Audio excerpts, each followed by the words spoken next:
Guys, I'm here with Harry, with Matt, and with Lewis in the middle, and we're just having our first ever meeting with younger fans, and just to get their opinions and thoughts about anything to do with Man City. And so I think what we'll do to start with, just to give you an introduction as to everybody. They're going to introduce themselves, give their names and their ages and what they do, and a little bit of their potted history as to why they support City and how it's been for them, you know, maybe growing up when City weren't so good and the mates were United fans or Liverpool fans or whatever, and they would look down on us or whatever it is. Just give us 1 or 2 minutes of your history. So we'll start with the youngest of the lot. We'll start with Harry. Yeah, my name's Harry. I grew up in an area called Salford, and as soon as I was born, there's actually a good story. A day old, my dad put a City top on there, and Good man. that was it. He said you can be whatever you want in life, but you're a Manchester City fan. And that's kind of stuck with me. But most of my City stories from the past has been told by my granddad. I've been going to the Etihad for as long as I can remember with him.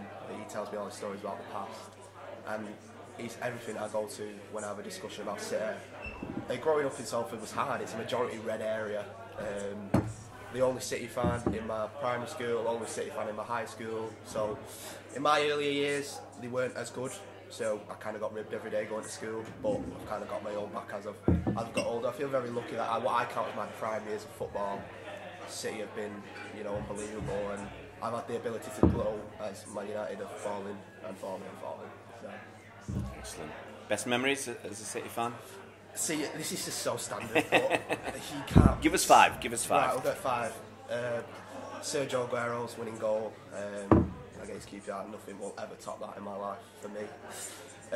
Yaya Toure, both United and Stoke, being there was just unreal, and it's the first time I've ever seen my dad cry at a football match. The first time. In terms of, it's a tough one. I mean, it's pretty more recent, but De Bruyne's goal against PSG, the whole atmosphere surrounding the day was just sensational. My first ever game was actually the last game at Main Road, but typically we lost to Southampton 1-0. And number 5, Vincent Kompany's goal against Manchester United, the header.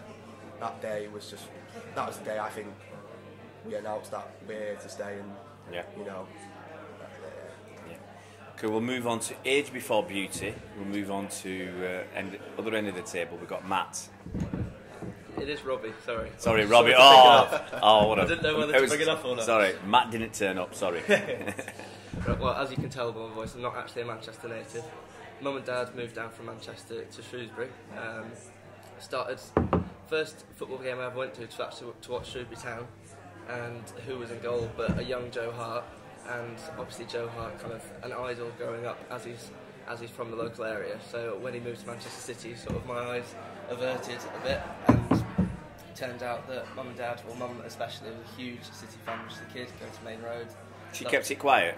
I didn't keep it quiet, but I think all the childbearing and trying to get a steady household maybe distracted her a bit. But yeah, she sort of started to talk to me about what her love for City was, kind of the years of kind of Franny Lee and all that.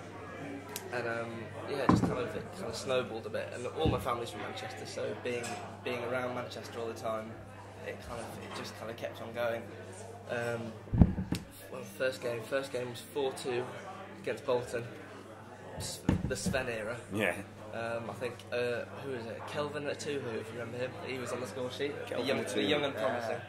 But yeah, it's I think these lads will sort of go on to say kind of it's obviously they've kind of had the going to City games from an early age, which I was sort of lucky enough to have, but not being a season ticket holder, so it'd be interesting from my perspective, from someone that I'm sort of looking in from the outside when we're talking about ticket points and loyalty points. It's kind of, for me, it's kind of, to get a season ticket will kind of be maybe a success in my professional life, and kind of, if I'm able to afford it, that's going to be a great pleasure for me in the future. But obviously, yeah, it's maybe down the line just yet as a student who's just trying to pay for the food bills. Yeah. Do you get to many games? I do, yeah. It has to be, obviously, pick and choose just tickets off the website. But last season I took a gap year, so I was working full time, and that was probably the best year because I was able to buy City tickets. I managed to go to United, the derby, when obviously it didn't go to plan. Went to Liverpool Champions League. Just throughout the season, I was able just to go on the website, pick up a ticket, and yeah, it was. I look back at last year very fondly. Fantastic. Now, the oldest member of the trio is only 24. Give it a go, mate. Yeah, so I'm Lewis, 24 as you said, season ticket holder for about 10 years. I grew up in Bolton actually, so I embarrassingly got ripped off Bolton fans because, as bad as it is, but at the time they were actually a good outfit under Sam Allardyce. JJ a couple of years. Yeah, exactly, yeah, so they were like, top 7, top 6 quite regularly.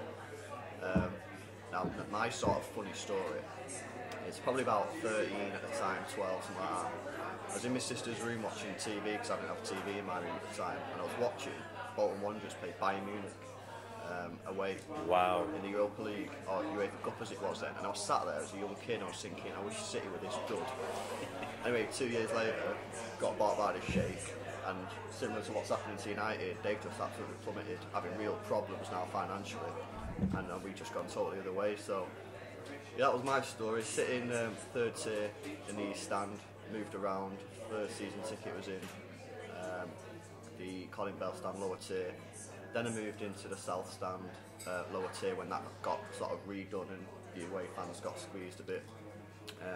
Stayed in there for 3 years, and I just thought, for the price that I was paying and the view that you got, I sacked it off. So then I rang up the club to relocate, and they offered me the third tier front seat for an extra £100. So I just thought, I'll move.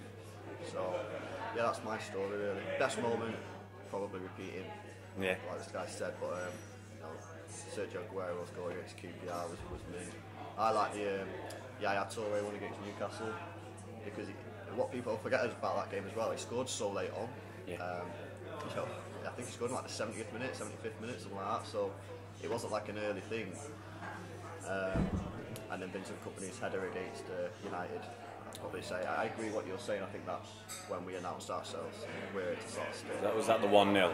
Yeah, the 1-0. When we beat them, and we knew we could win it then. Yeah, it was that title decider, wasn't it?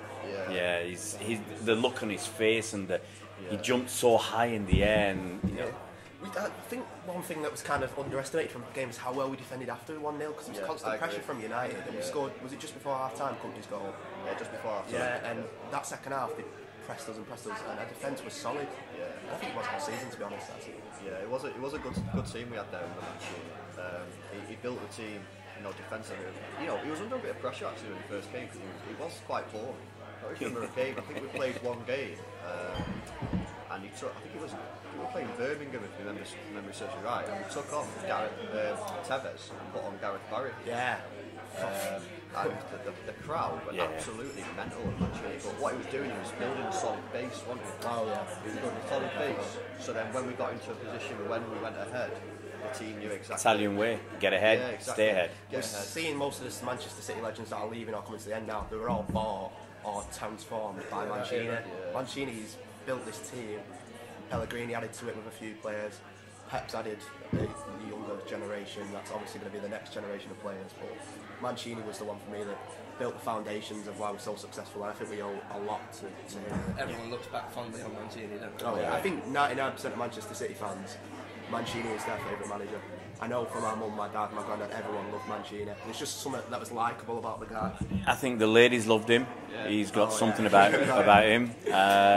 And he brought us our first trophy for so long, so everybody's going to be eternally grateful, regardless of what Pep does. And I feel Pep's going to overtake him if Pep can bring us 1 or 2 more Premier League titles, maybe the Champions League, this beautiful football. In some people's eyes, he'll overtake Mancini, but in others, Mancini's still going to be the man.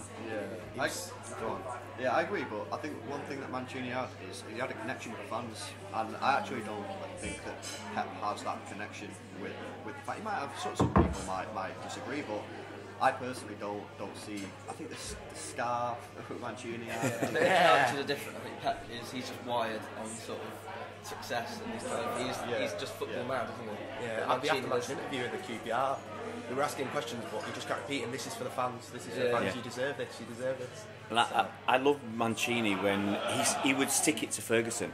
And up to then, we'd had nobody who could. We didn't have a team good enough to say anything. But Mancini he was ready to fight with Ferguson. He didn't care he was 30 years older than him. You know, he would give it him and tell him to shut up and, you know, and everything else. And I love that. I love to be able to stand toe-to-toe with United on the pitch and our manager to actually stand above Ferguson off the pitch. And the fans like that as well, which again built the connection and thought, you know what, this guy's one of us. We've not had a manager, like you say, who's stood up to these big managers before. Mark Hughes didn't, Sven didn't. Has Guardiola had the challenge though? He hasn't had the challenge from Mourinho. There hasn't been that sort of direct opposition. I mean, the closest with Klopp would be sort of. I think he's thriving under that. I think, of course, we could have won the other week, but I think Pep's thriving under playing against Klopp because he seems to. Maybe last week we didn't get the 3 points that we probably deserved at the end, but it was better than the last couple of times. Yeah, the first time you could say that against Liverpool. And I think he appreciates the challenge. I think if it's, I did a video the other day. I think it was a Q&A. Someone was asking how long would Pep stay and everything else, and is it great at City? And I said it's. In the background, it's almost perfect. You can't get better than what we've got at City with the board, with the owner, with the facilities. But sometimes it gets too perfect. If it's too easy, where's your challenge? And if we're going to get 100 points every season, score 100 plus goals every season, win everything, it can become boring for the I think that's where we slip up in Europe last year. We're so far ahead, we've pretty much already won the league. I think Pep's right. Sometimes he can take a bit of level off the players when there's no competition. So when we played against Liverpool, we pretty much already tied the lead up. So maybe some of the players were. It's difficult. It's difficult. But I think the ultimate plan from the City board was to get Pep. So I think this is the pinnacle now. I think they think this Pep's the guy who's going to take us. You know, if we're ever going to win a European Cup, this is the man who's going to do it. It also looks like Arteta is that sort of the shoe into Pep's role, isn't it? He's always like blooding him in. He seems like really highly rated. Yeah. Sounds like the club really respect that Arteta.